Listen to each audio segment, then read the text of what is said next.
राज्यसभा के सांसद और आरजेडी के वरिष्ठ नेता मनोज झा जी हमारे साथ हैं।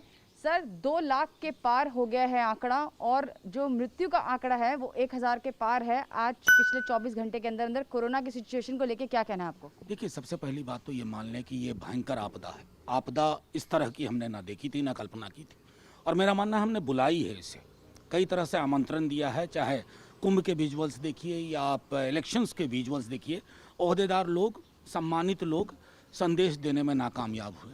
अभी जो हालात है, गुजरात हाईकोर्ट का जो संदेश है वो अपने आप में क्या कह रहा है कि सुनामी, स्मशान में जगह नहीं है। मैं तो आग्रह करूंगा सरकार से, अक्रॉस द आयल जा कर के कुछ दिनों के लिए, महीनों के लिए आप एक नेशनल गवर्नमेंट की अवधारणा को साकार करिए, एक्सपर्ट्स को भी उसमें लीजिए, अलग अलग पॉलिटिकल पार्टी के, क्योंकि ये ऐसी विषम परिस्थिति में हम फंस गए हैं जहां आगे का कोई भी रोशनी का सुराग अंधेरे में दिख नहीं रहा है। सर, ये नेशनल गवर्नमेंट क्या है, जरा आप बताएंगे, क्या कॉन्सेप्ट है जिसकी आप लोग मांग कर रहे हैं? देखिए, मेरा सीधे तौर पे ये कहना है कि कई दफ़ा अगर आप एक नेशनल क्राइसिस में, वॉर टाइम में इंग्लैंड में एक बनी थी सरकार, उसी तरह के हालात अभी भी हैं।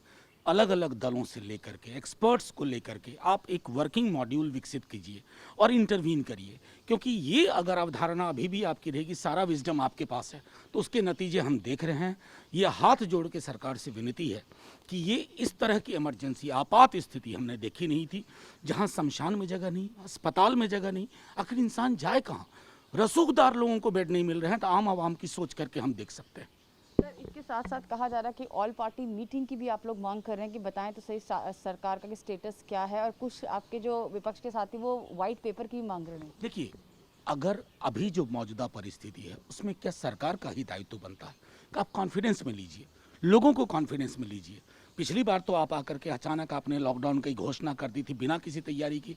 अब तो इतनी जानें जा रही हैं, क्यों नहीं कॉन्फिडेंस में लेते हैं? क्यों नहीं all party meet digital platform से आप करते हैं, ताकि लोगों को पता चले कि क्या एहतियात लिए जा रहे हैं, क्या पहलकदमियां हो रही हैं, कहाँ कमियां हैं, उसका भी लोग उसको इंगित करेंगे। ताकि हम ये नहीं देखना चाहते हैं कि आप फेल हो गए और हम ताली बजाएंगे, वो हमें अच्छा नहीं लगेगा। हमारी भी सरकार हो आप, लेकिन आप हमारे सरोकारों को कैसे सुनोगे? एक प्लेटफॉर्म तो ऐसा उसका जन्म होना चाहिए। अब बहुत देर हो रही है। ओवरऑल जो इलेक्शंस की रैलीज अभी बंगाल में चल रही हैं, पंचायती राज के इलेक्शंस की बात हो रही है, जगह जगह अन्य जगह पे बाई इलेक्शंस हो रहे हैं, उसको लेके भी काफ़ी ज़्यादा क्रिटिसिज्म हो रहा है। देखिए, मैं कल शायद संभवतः चुनाव आयोग ने पश्चिम बंगाल में एक बैठक बुलाई है। मैं हाथ जोड़ के विनती करूंगा चुनाव आयोग से, कोविड अप्रोप्रिएट बिहेवियर प्रोटोकॉल को आप नहीं कर पा रहे हैं लागू।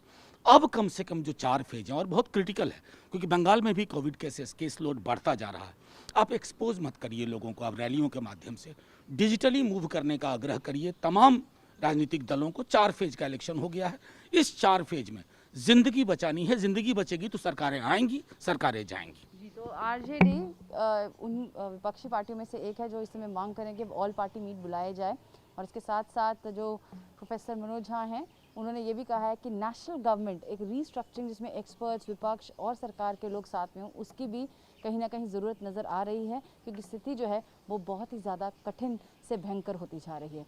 कैमरा पर्सन गंगा सिंह के साथ मैं सुप्रिया भारद्वाज, TV9 भारतवर्ष, दिल्ली।